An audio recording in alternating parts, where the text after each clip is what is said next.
So what does this performance prove about the end of sparring? You guys were largely silent. To be honest, I had him in front. I thought it was convincingly enough. You know, I thought he won, so what a fight. So he tried his best. I've seen Canelo box a couple, about many times, and I thought that this time he just boxed like he always boxes. If you care about real boxing, legacies, and what undisputed truly means, stay with this breakdown. Drop your thoughts after each segment. Where do you rank Terence Crawford now? And what's next for Canelo Alvarez at 168? Like, share, and comment to keep the debate honest. He's right to shrug off sparring talk. The buzz around David Benavidez came from promoter Turki Alalshikh stoking the conversation right after Crawford's win. But that hype doesn't change what happened in the ring. Bringing in certain looks is fine for Canelo Alvarez. Yet none of that simulates Terence Crawford at fight speed. This isn't disrespect to Coach Bozy, Ennis and their camp. It's a reality check. Sparring stories don't decide elite nights under the lights. So what does this performance prove about the end of sparring? You guys were largely silent. I told you it don't make no difference. Didn't I say it? I said that don't mean shit. I don't give a damn about that. I said that, didn't I? In one of those interviews, I said that. Don't mean shit, because he's no Bud Crawford. I'm not taking nothing from Ennis, Bozy, them over there, them my guys. Shit, but bringing in that, which is good for Canelo. Chasing paydays is not a strategy. A Crawford-Benavidez matchup popped up only because it's hot on social feeds, not because it makes sense competitively. Benavidez has been filling out at 175, and asking him to rip back down to 168 is a health risk. Crawford doesn't need that fight to validate anything. His legacy isn't hanging on a marketing angle.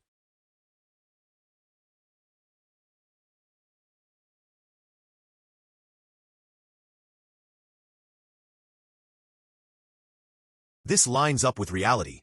Benavidez had business at 168, mainly Canelo Alvarez, not Crawford. And Crawford wasn't circling Benavidez either. That sudden call-out wave is more about Turki Alalshikh flexing influence than a fight either camp has long targeted. You know what I'm saying? He's trying to test his limits, and they think the money is going to keep getting him out there. That fight is pointless. The fight is pointless because nobody ever talked about that fight until now. And then I don't feel like Bud needs a Benavidez. And then that would mean Benavidez would have to go into a different body and bring himself back down to 68 when he's already getting settled in at 175. And, That's raw emotion. Exactly what a seismic win does. Going in, many had the odds stacked against Terence Crawford at super middleweight. After watching him manage pace, distance, and moments against Canelo Alvarez, some critics flipped instantly. It's the kind of result that forces a rewrite of those all-time lists. Had some tough tasks in front of him that he wanted to conquer before even talking like that. I don't even think he wanted to talk like that because there's really no point. He wanted the Canelo fight because Canelo was the man at 68. He was at 68. I don't think he cared about fighting Bud, and I don't think Bud cared about fighting Benavidez. That's just Turkey trying to pull rank. Turkey trying to show he got a golden arm. Call it what it was. Ring IQ and composure.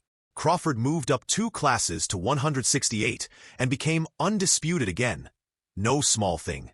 Whether people say he was avoided or just hard to schedule, this performance wipes away doubts lingering since Errol Spence Jr. He solved problems in real time and made a dangerous champion look second best. Compare and contrast the fight between yourself and Floyd Mayweather Jr. and tonight's bout with Terence Bud Crawford, if you can.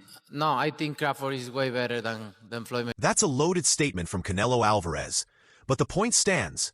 Crawford controlled the late rounds and took command when it mattered. Observers who had Canelo winning early watched the tide turn as Crawford tightened spacing, set traps, and closed. I thought he did a great job. I thought it was close. I had Canelo ahead in the early going, but I thought Crawford did an amazing job closing that fight down in the last few rounds, where he really started to back the supposed bigger guy up, although for me, they looked about the same size. That's the blueprint. Concede the feel out, own the finish. Crawford pressed the supposed bigger man backward, jabbed with authority, and won the geography of the ring. Even if the size looked similar on camera, the skill gap grew as the minutes ticked by. Got to give him his credit. He created a lot of history. He dreamt this fight. He willed it to happen. A lot of people, not me, but a lot of people laughed at him, said, forget about it, no chance against a bigger guy like that. But he showed his. Two truths can live together. Canelo is an all-time great, and he's also showing signs of decline since the Caleb Plant/Billy Joe Saunders stretch. Crawford didn't just ride a trend. He exploited it with clean craft, timing, and patience. Doubters said a smaller man couldn't do it. The night proved I had otherwise. Crawford #1 pound for pound back in 2017. I always acknowledged him as the best counterpuncher in the game, one of the great counterpunchers. But I didn't see him as Sugar Ray Leonard, Floyd Mayweather, Muhammad Ali, Sugar Ray Robinson. I didn't see him as that. I saw him as the tier of greats right below that. Oscar, Shane, Mike McCallum, guys like that. And it turns out, no, he's with the best of the best. That's a serious upgrade. Since 2017, many rated Crawford pound for pound #1, but still kept him a tier under the pantheon. After this result, the ceiling moved. He absorbed power well, countered in rhythm, and forced a champion to reset all night. But it just never happened. The power never took effect on Crawford. I know Crawford felt it, but he had good punch resistance. He came up in weight beautifully. And then as time went on, his jab and his length, it's around that 3rd and 4th round, really started to give Canelo fits. And then #1, his bread and butter, his gift. Yes, he's got great tactics, great distance control, efficient footwork. He doesn't, and he took the air out of the ball when he won. By rounds 3 to 4, the fight flipped. Crawford's jab and reach management slowed Canelo's rhythm, and the defensive layers, distance control, smart feet, drained the pace. Away from the ring, Canelo later posted a gracious message owning the result and thanking family and fans. A classy response from a champion. To be honest, I had him in front. I thought it was convincingly enough.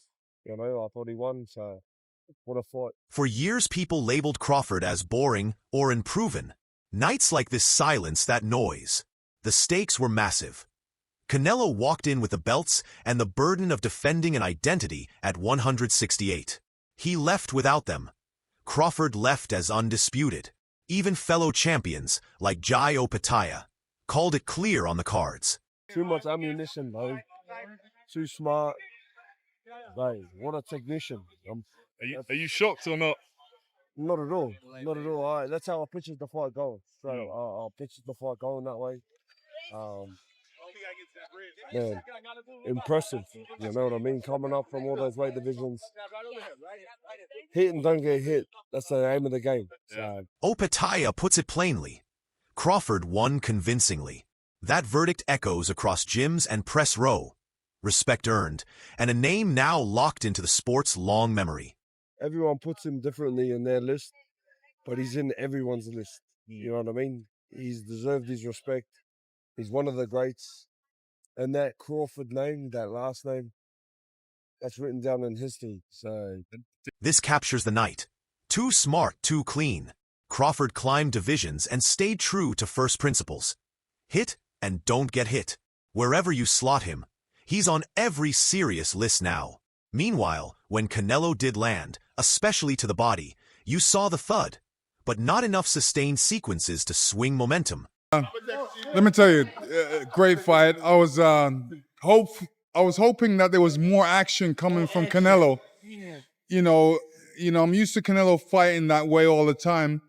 He tried his best. He always has trouble against movers. I was really expecting them to be more punches,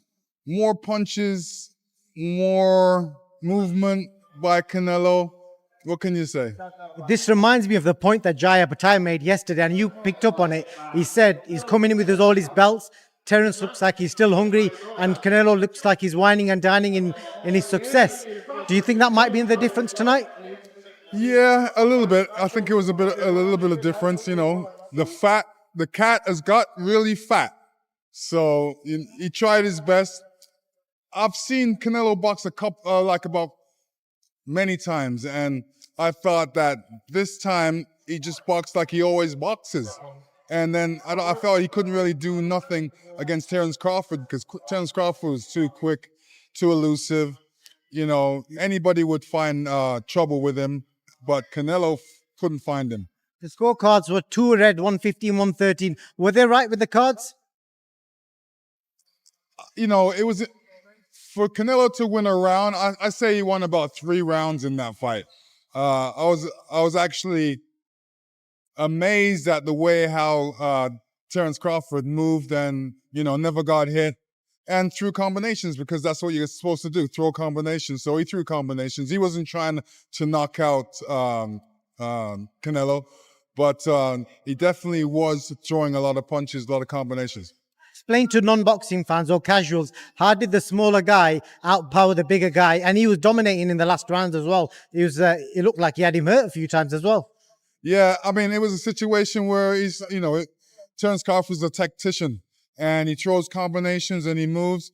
And then, you know, if you try and exchange with him, he's gone already. So you got to be fast. You got to punch him when he's punching you. That's Lennox Lewis putting a finger on the pattern. Slick movers trouble Canelo.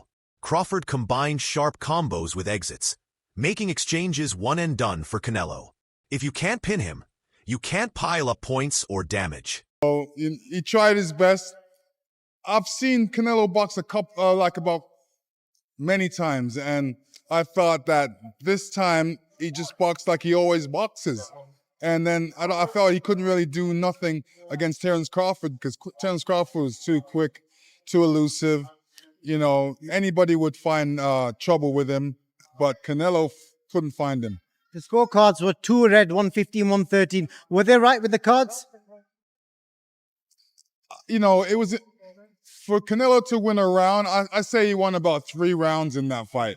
I was actually amazed at the way how Terence Crawford moved and, you know, never got hit and threw combinations because that's what you're supposed to do, throw combinations. So he threw combinations. He wasn't trying to knock out Canelo, but he definitely was throwing a lot of punches, a lot of combinations. Speed, timing, and ring craft, not raw power, decided this. Crawford kept Canelo reaching, took away setups, and worked in layers. You could maybe find 3 rounds for Canelo, but the cleaner work lived with Crawford. What's up, people? It's the morning after the big fight. Crawford Canelo. Shout outs to Crawford. You did it, boy. You did it. For those who still aren't quite sure what they witnessed last night, I'm going to let you know that you witnessed what is called a notorious boxing clinic. This is everything. Keith Thurman nails it. A boxing clinic. Crawford set distance, beat the rushes, and made the bigger name miss. Textbook hit and don't get hit. On the power question, he's answered it before. He's felt heavier shots in his career. Think Mean Machine, Egidijus Kavaliauskas, and handle them. As for Canelo, the next chapter at 34 is about choices. Rebuild at a new weight, seek a rematch, or reset the calendar. Either way, this night reshaped the super middleweight conversation. If you made it this far, you're the kind of fan who keeps the sport honest. Like the breakdown, share it with a fellow boxing head, and drop your scorecards below. How many rounds did you give Canelo, and where do you rank Terence Crawford today?